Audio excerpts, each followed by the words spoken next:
नमस्कार मंडळी, तुम्हाला आता मी बाजरीचा प्लॉट दाखवत आहे. हे पहा बाजरीचा प्लॉट. बाजरीची भाकर खूप खायला मस्त असते, म्हणून आम्ही दरवर्षी ना बाजरी पेरत असतो. खूप उंच झालेली आहे बाजरी. पहा माझ्या डोक्यात खाली उंच आहे. आणि हे पहा बाजरीचा प्लॉट.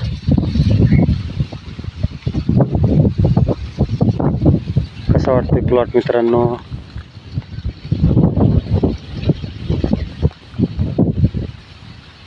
सर्व प्लॉट पहा बाजरीचा. आणि त्याच्याच बाजूला पहा मी शेळ्या चारत आहे.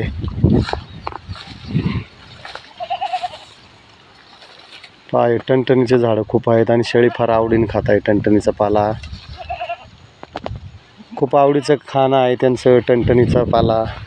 ते पहा सर्व शेळ्या टणटणीचा पाला खात आहे. खूप आवडते त्यांना टणटणीचा पाला.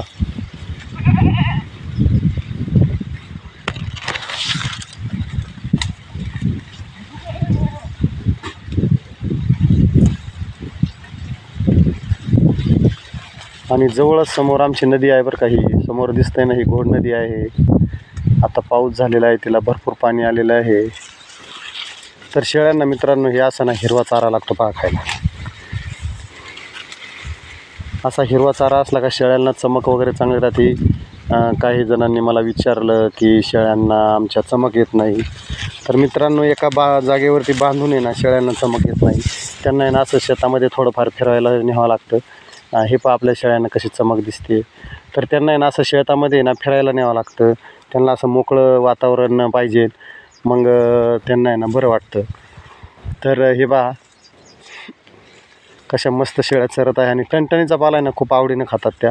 आणि फिरवल्यानं शेळ्या त्यांचं काय होतं, पाय मोकळं होतात आणि त्यांना बरं वाटतं. आणि हे पहा इथं शेताच्याच बाजूला मुक्ताबाई मातेचं मंदिर आहे. खूप जुनं होतं इथं, बारीक छोटंसं मंदिर. त्याच्यानंतर मग इथं चांगलं मंदिर बांधलेलं आहे आमच्या ग्रामस्थांनी. तर मित्रांनो बघा हा टावर किती उंच गेलेला आहे. खूप उंच टावर आहे. ही खूप मोठी लाईन आहे, टावर लाईन. ही जवळूनच गेलेली आहे पहा शेताच्या. आणि समोरच पहा घोड नदी दिसत आहे. आणि ती ह्या बाजूला पहा ही आपली बाजरी आहे, खाली मक्का आहे. तर खूप खूप स्वागत आहे बरं का सर्वांचं माझ्या चॅनलवरती. नक्की सर्व व्हिडिओ पहा. तर मित्रांनो हे पहा शेळ्यांना असं मस्त खाद्य लागते. ही पहा माझ्या शिरोई जातीची शेळी आहे पहा ही समोरची. गावरान शेळीलाच क्रॉस केलेला आहे शिरोई मेल. तर ही शिरोई जातीची शेळी आहे. हे पहा आपल्या शेळ्यांना कशी चमक दिसत आहे. तर मित्रांनो शेळ्यांना असं मोकळं वातावरण लागतं, फिरायला लागतं. आणि एका जागेवर बांधून ना त्यांना ते हे होत नाही, त्यांचा व्यायाम वगैरे होत नाही आहे. आणि असं मोकळं वातावरण असलं की त्यांचा व्यायाम होतो.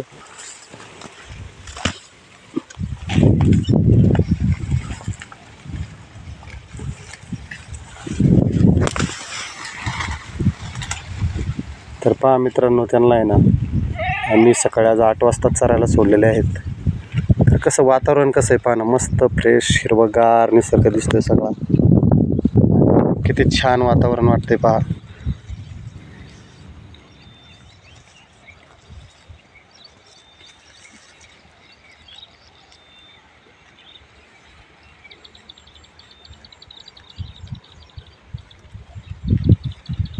शहरामध्ये असं वातावरण पाहायला मिळत नाही.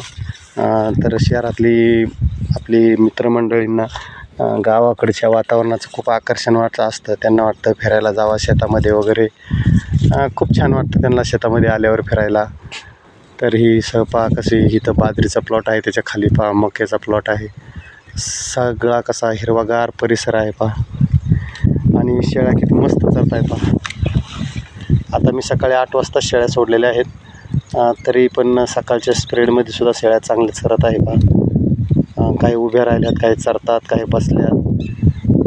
तर त्यांना असं मोकळं फ्री वातावरण लागतं शेळी पालन करायचं म्हटलं का. थोडंफार तरी मोकळं पाहिजे, म्हणजे कसं होतं त्यांना त्यांच्या आवडीनुसार जीवन जगायला मिळतं. कारण कसं आपण जर कायम एकच काही सारखं काम करत असलो ना, आपल्याला कसं वाटतं बुवा कधीतरी फिरायला जावं, कुठेतरी फिरायला जावं, म्हणजे मग बरं वाटतं आपल्याला. तेवढंच हे होतं आपलं. तसं शेळ्यांचं एका जागेवर बांधून म्हणलं का त्यांना ते कंटाळा येतो आणि ते खात नाही, त्यांचे हातपाय हे होतात, व्यायाम होत नाही त्यांचा, काय नाही एका जागेवरती बांधून. त्याच्यामुळे शेळीला आहे ना हे असं बाहेर फिरायला सोडलं पाहिजे. म्हणजे काय होतं, त्यांचं जो व्यायाम वगैरे होतो तो होतो आणि त्यांच्या मनावर आलं खाणं वगैरे.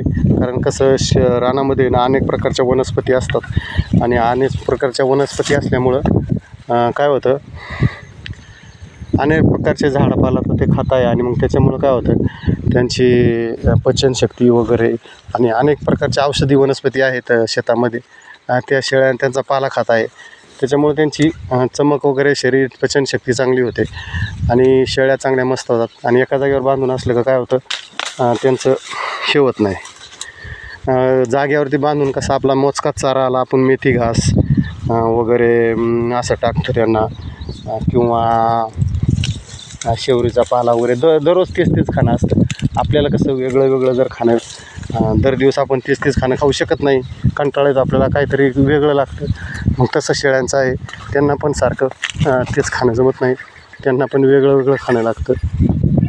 म्हणून आहे ना मित्रांनो, कमीत कमी शेळ्या आहे ना 1-2 तास तरी दर दिवस आहे ना बाहेर फिरवल्या पाहिजे. म्हणजे कसं, बाहेर फिरवलं ना त्यांना बाहेरच्या वातावरणामध्ये चांगलं मस्त वाटतं आणि शेळ्या बी चांगल्या क्वालिटी आणि चमक वगैरे चांगली दिसते. पहा आपल्या शेळ्यांना कशी चमक आहे. मला लाईव्हवरती बऱ्याच जणांनी प्रश्न विचारला, आमच्या शेळ्यांना चमक येत नाही. तर मी खुराक वगैरे त्यांना काही चारत नाही. पहा, खुराक वगैरे काही देत नाही मी, फक्त अशा माझ्या रानावरतीच चारतात. फक्त माझं टेक्निकल सकाळच्या 2-3 तास आणि संध्याकाळच्या 2-3 तास अशा प्रमाणात मी शेळ्या चारतो. त्याच्यामुळे त्यांच्यावर चमक वगैरे चांगली आहे. तर मित्रांनो, माझा व्हिडिओ शेवटपर्यंत बघितल्याबद्दल खूप खूप धन्यवाद, अभिनंदन.